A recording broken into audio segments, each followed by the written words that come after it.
Mula sa kwento ng mga tao sa likod ng Mowel Fund, mas nalaman natin kung ano ang tungkulin at layunin ng organisasyon. Hindi naging madali ang kanilang journey to 50, pero sa 5 dekadang nagdaan, mula noon hanggang ngayon, buo ang kanilang puso sa pagsisilbi. Ako po si Alan Richards and this is Mowel Fund Sessions. Ako si Rez Cortez, ang presidente at CEO ng Mowel Fund. Ako bilang presidente, masasabi kong servant ng ating industriya. Ako po si Julius Topacio. Ako po ang Chief Operating Officer and Vice President. 1983 ako nagsimula dito sa Mowel Funds. It's my 40 and a half years. No? Meron 3 major programs kasi ang Mowel Fund, welfare, education, at yung huli sa lahat, yung sinasabi namin financial sustainability programs. No? I am Emma Monalon and I am the Director for Administration and Finance ng Mowel Fund. Ang admin naman ay tumutulong sa delivery ng services para sa mga members. So lahat ng mga claims nila, kung ano mga claims nila, may mga magandang proseso kami para ma-deliver agad ang mga tulong na pupunta sa kanila. Ako po si Ricky Orellana, ako ang MFI Director. Ang role ng MFI sa Mowel Fund ay siya yung isa sa mga programa ng Mowel Fund na in charge sa education, sa training. Actually, ang pinagmamalaki ng Mowel Fund ay naandito ang Mowel Fund para tumulong, hindi lamang sa pelikula, kundi sa lahat ng audiovisual industry. Kasama na rito ang telebisyon at dati nakafocus ang Mowel Fund dun sa mga indigent workers of the industry. Ngayon, ini-encourage namin yung mga superstar, yung mga producers.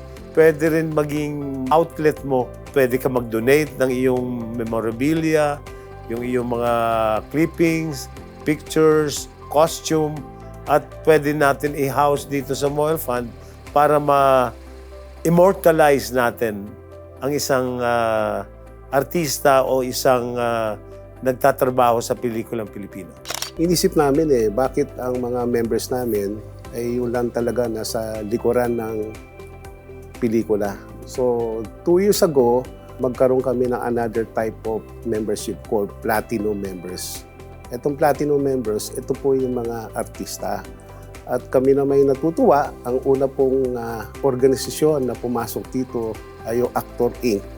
No, sa pamumuno naman ni Sir Dingdong Dantes. So, pumapasok na po yung mga aktibo, hindi lang po sa pelikula, yung may ibang guilds din po, no, ay papasukin na namin, including television. Ang Mowel Fund will be a nerve center of the Philippine motion picture industry. And with the entry of our 2 dynamic trustees, Trustee Dingdong and Trustee Alden, talagang ma-fulfill yun. At nakikita ko na papunta na doon.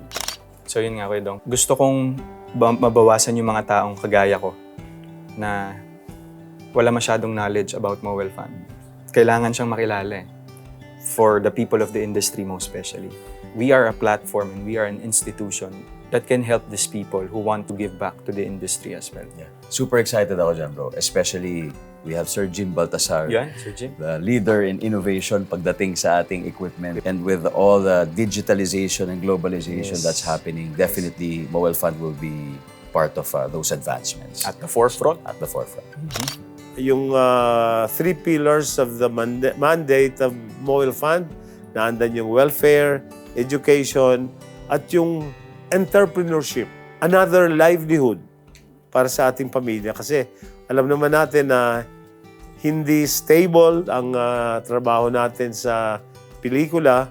Kaya pinipilit pa rin or ginagawa sa Mowel Fund na magturo ng alternative livelihood para sa mga manggagawa dito. Yung MFI, yung Mowel Fund Film Institute, ay nagde-devise ng mga syllabus, courses para lalong maging ma-professionalize yung ating industriya. Basta sinabing nag-graduate ka sa Mobile Fund, ang ibig sabihin niyan ay meron kang pinanghahawakang kaalaman. Marami nagsasabi ng mga alumni namin na pag nag-a-apply sila, pag nalaman ng employer nila, galing ako Mobile Fund o train ako ng MFI, parang validation na yon na, uy, okay to, hire natin to. So, proud kami sa ganun dahil maingat kami sa aming education program. Holistic yung matututunan mo. Meaning, hindi lang yung mga theoretical, kung hindi mga practical, mga technical. Ang dami pong graduate sa workshop na luminaries dyan na mas sikat na ngayon. At kailangan din po ng isang building para naman sa education, para talaga maging Mobile Fund Film Institute siya. At nandoon lahat din sana yung mga guilds. So yun po yung nakikita ko ang mangyayari probably on the next 50 years. Ang scholarship program ay nagbibigay kami ng libreng training. Of course, kailangan nyo mag-apply.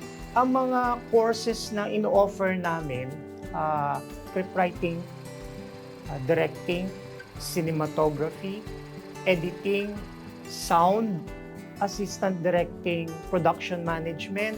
Meron ngayon yung bago na script supervision na tinatawag. Of course, casting, tinuturo din namin yun.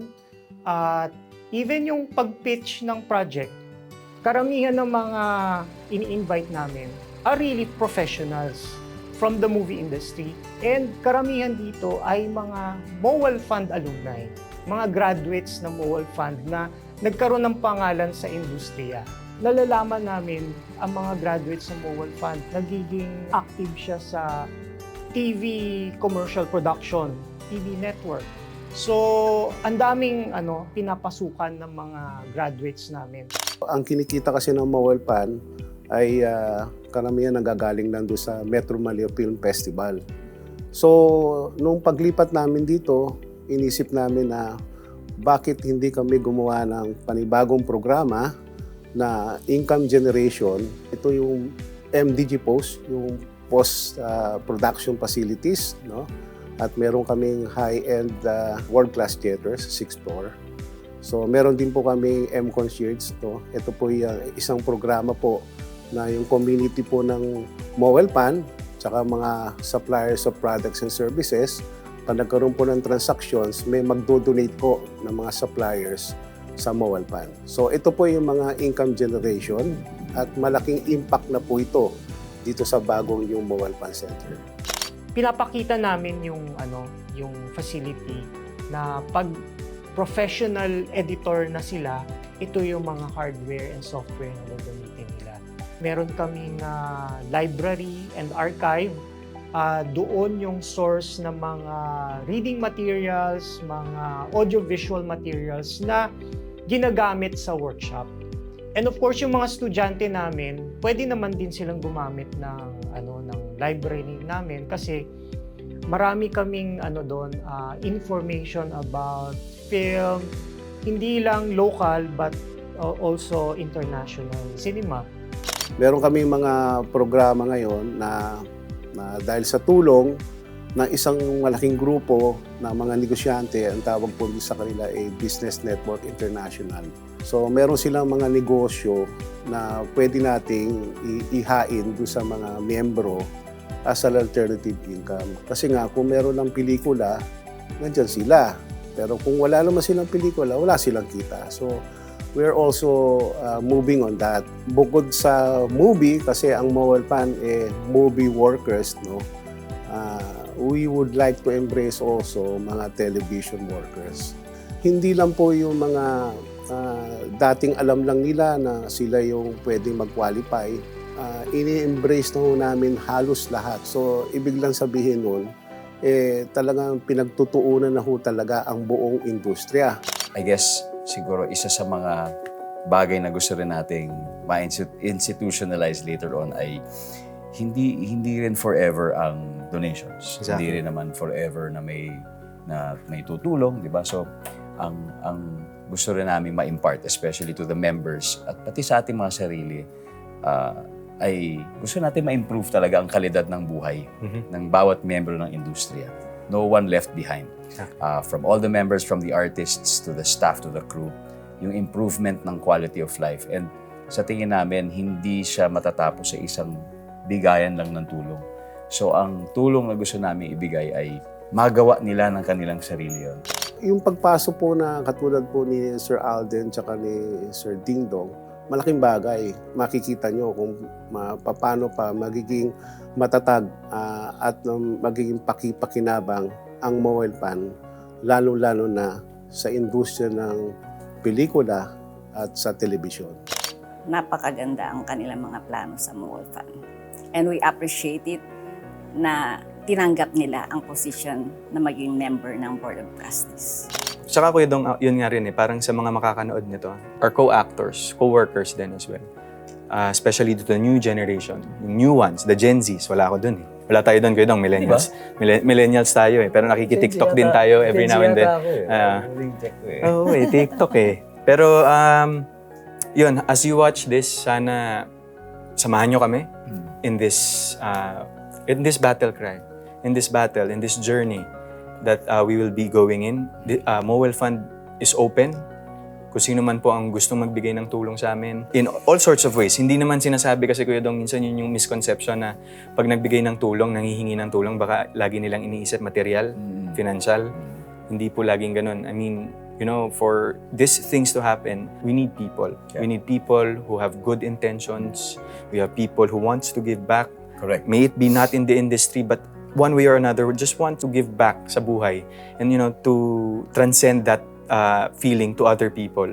Tara, sama-sama tayo dito. Yes, please. Nakakataba ng puso.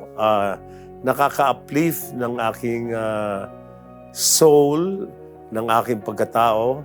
Dahil, alam mo naman, senior citizen na tayo. At ang iniisip ko ngayon ay kung ano ang aking iiwanan sa mundong ito, sa industriyang ito, masasabi ko nga na Mobile Fund is my life. Medyo isa ako sa mga Jurassic dito. Almost 4 decades na ako dito sa Mobile Fund. And I'm so happy. Ang Mobile Fund, nararamdaman ang mga pangangailangan ng industriya, lalo na sa mga manggagawa. Ito ang napakalaking legacy. Together with the Mobile Fund Board of Trustees, management and staff, naging kasama ako sa pagsulong ng vision, mission, and goals ng Mobile Fund. Napaka-fulfilling yun sa akin. I'm proud to be the first MFI director na alumni, graduate ng institute. Ito yung first job ko at hanggang ngayon, nandito pa rin ako. I was really destined to become an architect. But dahil sa Mobile Fund, binigyan niya ako ng pagkakataon na maging bahagi ng pelikula. Kaya sa aming paparating na 50th anniversary, Yes. marami pong mga naka-line up na activities para sa lahat ng ating stakeholders. Magkakaroon tayo ng Ito na yung ginawa natin, Kuya Dong. Mobile Fund sessions, this is one, and then the Mobile Fund Ball. Yun. So, ito yung dito rin ako pinaka-excited, Kuya Dong, kasi tayo yung magiging common ground. We'll be inviting actors like big personalities from all networks. All these activities ay para sa ating paparating na 50th anniversary and looking 50 years beyond. Kaya inaasahan po namin at gusto namin imbitahan ng lahat ng stakeholders of the industry. Yes. Please join us. Join us here. Meron kayo may aambag dito. Yes po. Mobile Fund for me is resolute.